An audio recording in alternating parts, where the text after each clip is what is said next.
Hey everyone, and welcome back for another deep dive. You know how you're scrolling through TikTok, or maybe you're just looking at some stuff online and then bam, you've got recommendations popping up and they're like, eerily good. It's like they're reading your mind or something, right? Yeah, exactly. So we were really curious about that. Like, how do these recommendation systems work? Especially in real time. Yeah. So we did some digging and we found some research papers and articles on real-time recommendations. It's pretty fascinating stuff. Oh, yeah, for sure. One of the biggest challenges these systems face is this concept called concept drift. Basically, what it means is that people's preferences are like constantly evolving. So the system has to keep up. Yeah, constantly. It's always trying to hit a moving target. Makes sense. Mm. So as we were going through the research, we stumbled upon the system called Monolith. Interesting name. Right. It's actually being used in a real product called Byte Plus Recommend. So it's not just theory. This is happening right Oh, now. that's interesting. I hadn't heard of that one before. Yeah. So Monolith is doing some really cool things with sparse data. You know, a lot of the data that feeds these recommendation systems is stuff like user IDs or product categories. And this is kind of tricky for deep learning models because they really thrive on dense data. Right. They're not getting a beautifully organized spreadsheet, more like bits and pieces scattered everywhere. Yeah, exactly. And to make things even more challenging, this data is constantly changing. New users are coming on board, new products are being added, and, well, people are just fickle. It's like a constantly shifting puzzle. So how do you even train a model with all that chaos? Well, one common approach is to use hashing. It's like giving each piece of data its own little fingerprint. So a way to identify each piece uniquely. Right. But imagine a library where multiple books have the same call number. It Yeah. would be a mess. Total chaos. Yeah. And that's the issue with hashing. Sometimes you get collisions where different data points end up with the same fingerprint, and the system can't tell them apart. So it's not enough to just create a system for identification. It has to be absolutely foolproof. Precisely. Uh-huh. And that's one of the things that makes Monolith so cool. Okay. Instead of using hashing, it uses a collisionless embedding table. It's like a library where every single book has its own unique call number. No more misplaced books. Exactly. Yeah. But of course, that brings up another challenge. How do you manage all those unique IDs without using up a ton of memory, especially as the system is constantly growing? Yeah, that's a good point. Memory is a precious resource. For sure. So Monolith has two main strategies for dealing with this. First, it filters out any IDs that are rarely used, that don't really impact the model's accuracy all that much. It's like using a spice rack and only keeping the spices you use every day. Yeah. Makes sense to get rid of the ones that are just taking up space. Right. It's all about prioritizing. And then the second strategy is even cooler. They actually set the IDs to expire Yeah. after a certain period of inactivity. Expire, like they just disappear. Well, not exactly. But the system stops tracking them actively. It's like cleaning out your fridge. You get rid of the old leftovers to make room for the fresh food. So if a user hasn't interacted with the system for a while, Monolith assumes their preferences might not be as relevant right now. Exactly. Those two strategies together help keep Monolith's memory footprint manageable, even with a constant influx of new users and new items. That's impressive. But so far, we've only talked about how Monolith handles data. The really mind-blowing part is how it learns in real time. Oh yeah, that's where it gets really exciting. Think about how traditional systems learn. They typically train in batches, kind of like studying for a test only once a week. Yeah. But in the world of online recommendations, that's just way too slow. Yeah, you got to be constantly adaptive. Exactly. It's like navigating traffic using a map from last year. You need real-time updates to make the best decisions. And that's what online training allows for. So Monolith is constantly learning and updating its knowledge based on what's happening right now. Precisely.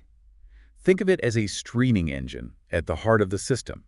It's constantly processing this massive flood of user actions, clicks, likes, purchases, and turning them into training examples, all in real time. So that engine is basically the brain of the operation. It is. And it has to be incredibly clever to handle things like delayed feedback. Let's say someone buys an item a few days after they click on a recommendation. Monolith needs to be able to connect those dots. Right, it can't just assume they weren't interested because they didn't buy it right away. Exactly.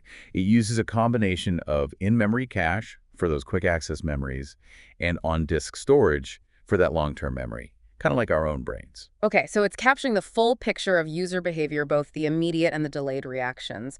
But I'm curious, how does Monolith make sure it's getting an accurate picture of user preferences with all that data pouring in? That's a great question. It's actually another major challenge because there are way more Not interested actions, then interested ones. If the model isn't careful, it might start thinking that everyone hates everything. Ah, I see. So they need to make sure that the model isn't tricked by the fact that most user actions are actually negative. Right. They use techniques like negative sampling and log odds correction to balance things out. It's like adjusting a recipe if you accidentally added too much salt. Making sure it doesn't get too one-sided. Exactly. These techniques help Monolith make sure it isn't developing a distorted view of user preferences. So Monolith is taking in this massive amount of data, processing it in real time, and making sure it's getting an accurate picture of what users really want. But I have to imagine this model is getting pretty huge with all those constant updates. How do they even keep the model up to date across all the servers that are delivering recommendations? Ah, that's a great question. And you're absolutely right. It is a major hurdle in real-time learning. These models can be massive. We're talking terabytes in size. Updating something that big without causing any disruptions to the system? Well, it's like trying to change a tire on a moving car. That sounds almost impossible. How do they pull that off? Well, the Monolith team is pretty clever. They realize that most of the time, only a small part of the model changes with each update. So instead of trying to update the entire thing every time, they focus on the parts that have changed the most recently. Makes the process much more efficient. Oh, that's smart. Like updating specific chapters in a textbook instead of reprinting the whole thing every time there's a minor revision. You got it. And they've taken this a step further by realizing that some parts of the model change much more slowly than others. Think of it like this. Your overall taste in music might change gradually over time, but your current mood can shift pretty quickly. So some preferences are pretty stable while others are constantly evolving. Exactly. So Monolith actually updates those slow-changing parts less frequently. Saves a ton of computing power without sacrificing accuracy. They're really optimizing the update process, focusing on the changes that are most likely to have a big impact. Precisely. But we've talked about handling data and updates. There's another crucial element here. Fault tolerance. What happens if a server crashes?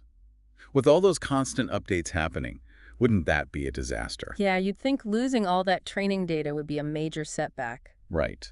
To prevent that, Monolith uses snapshots. Snapshots, like taking pictures of the model at regular intervals. Exactly. It's like creating backups just in case something goes wrong. So if a server crashes, they can restore the model from the latest snapshot. Of course, there's a trade-off. The more frequent those snapshots, the less data you lose. But it also takes up more resources. So it's a balancing act between minimizing data loss and keeping the system running smoothly. Exactly. And it gets even more interesting. Initially, the Monolith team thought they'd need to take snapshots very frequently, with all the real-time updates happening. But they decided to experiment. They wanted to see what would happen if they spaced out those snapshots a bit more, see how much they could get away with. Pushing the boundaries a bit. So what happened? Did it work? Well, to their surprise, they found they could get away with less frequent snapshots than they initially thought. Really? I would have thought losing a whole day's worth of updates, especially if a server goes down, would be a pretty big hit. You'd think so, right? But here's the thing.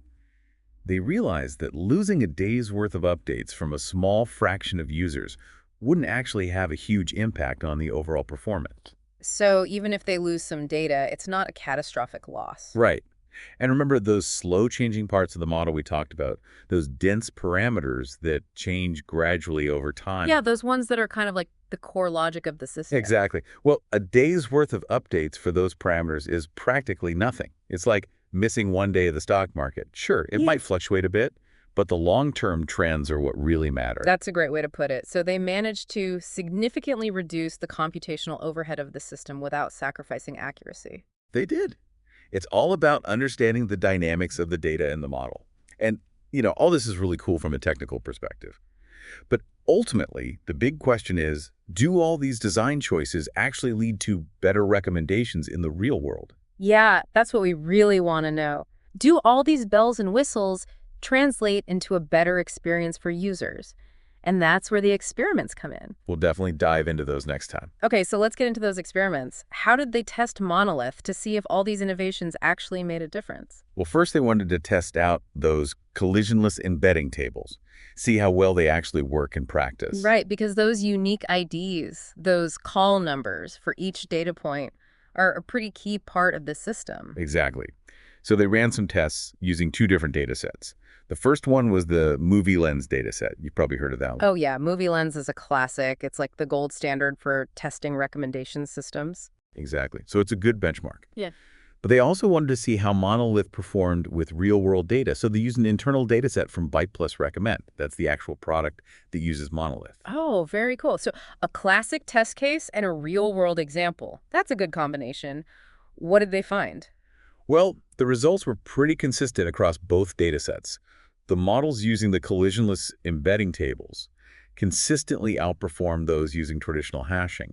It was a pretty clear win for the unique ID approach.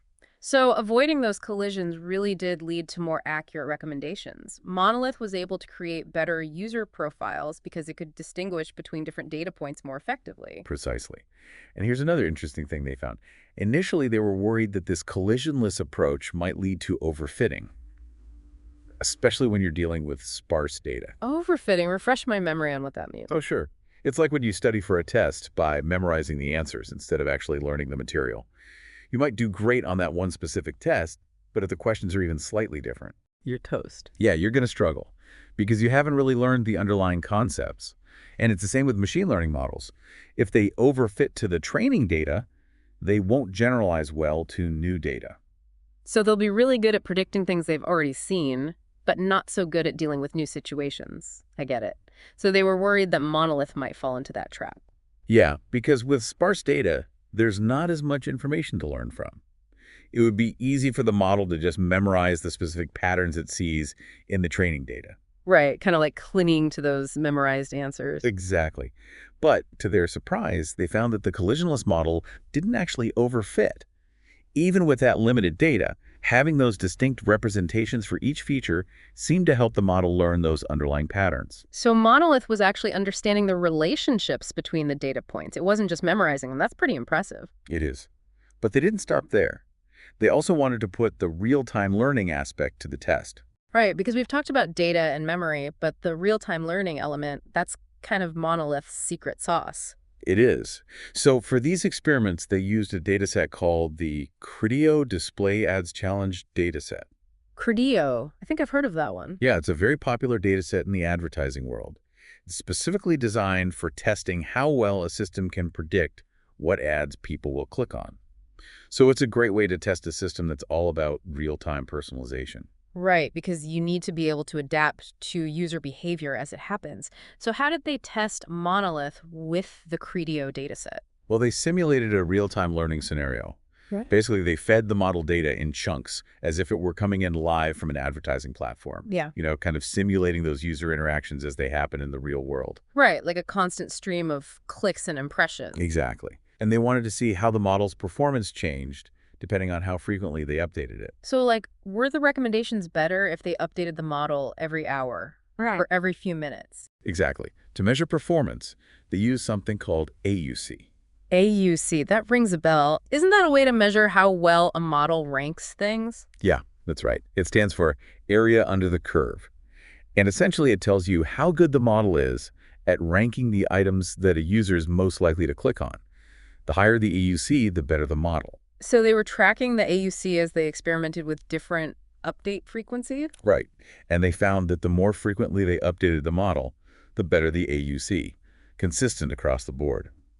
The faster Monolith could adapt to new information, the more accurate its predictions became. So that real-time learning element, it really makes a difference. It allows the model to stay on top of those ever-changing user preferences. Precisely. The simulations were promising, but of course they wanted to see how Monolith performed in a real live setting. Right, because simulations are one thing, but the real world, that's where the rubber meets the road. So how did they do that? Well, they ran a live A/B test on an actual ads model. They pitted Monolith, with its real-time learning capabilities, against a traditional batch learning model, the kind that updates less frequently. Oh, so this was the ultimate showdown, real-time learning versus the old way of doing things. It was. And the results were really interesting. The online training model, the one using Monolith, significantly outperformed the batch training model. Wow, so real-time learning actually made a measurable difference. It did. They saw a substantial improvement in the AUC, which means that the real-time model was much better at predicting what ads people would click on. It's like the difference between using a GPS that updates in real time and one that relies on an old, outdated map. Perfect analogy. Yeah. The real-time system is going to be much more accurate and efficient, and that's exactly what they saw with Monolith. So it sounds like they've really cracked the code for effective real-time learning. They're handling data sparsity, they're adapting to user behavior on the fly, and now we've seen it actually works in a real-world setting. They have. Monolith is a pretty impressive feat of engineering. But before we move on, I wanted to touch on something we mentioned earlier, the ethical implications of this kind of technology. Right, because as these systems become more sophisticated and more integrated into our lives, we have to start thinking about how to make sure they're used responsibly. Absolutely. We need to make sure we're using this technology for good, that it benefits both users and society as a whole. But that's a whole other conversation. A deep dive for another day. For sure. But for now, let's just take a moment to appreciate what Monolith has accomplished. It's a real game changer in the world of real-time recommendations. So, what stands out to you as the most impressive aspect of Monolith? For me, it's that combination of the real-time learning and those collisionless embedding tables. It's like they found a way to really understand those individual preferences, even though the data is changing all the time. Yeah, that's definitely a game changer.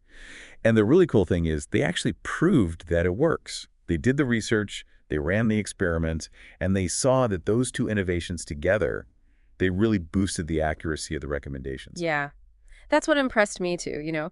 It's one thing to have a cool idea, but to actually see that it makes a real difference, that's pretty awesome. It is.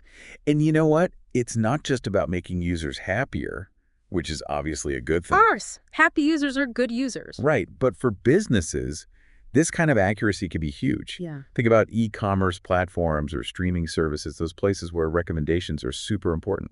If you can get people the stuff they actually want, they're more likely to buy it, right? Exactly. It can lead to more engagement, higher conversion rates, and ultimately more revenue for those companies. So it's a win-win. Users get better recommendations and businesses see better results. It is. And, it really highlights the potential of this whole real-time learning thing. Like, imagine a world where your streaming service always knows what you're in the mood to watch. Or your favorite online store suggests products that you'll actually love. No more scrolling through endless pages of stuff you don't care about. Right. It's like having a personal shopper for everything. A personal shopper that lives inside your phone. Uh-huh.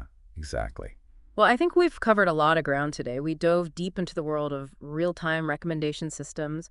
We explored how Monolith is pushing the boundaries with its innovative approach to data and learning. We talked about data sparsity, real-time learning, fault tolerance, and even the ethical considerations of this kind of technology. And we saw that these innovations aren't just theoretical. They actually lead to better results in the real world, both for users and for businesses. It's exciting to think about what the future holds for real-time learning as these systems become even more sophisticated and personalized. It's a whole new frontier. Yeah, it is. So thanks for joining us on this deep dive. We hope you learned something new today. And we'll see you next time for another adventure into the world of cutting-edge technology.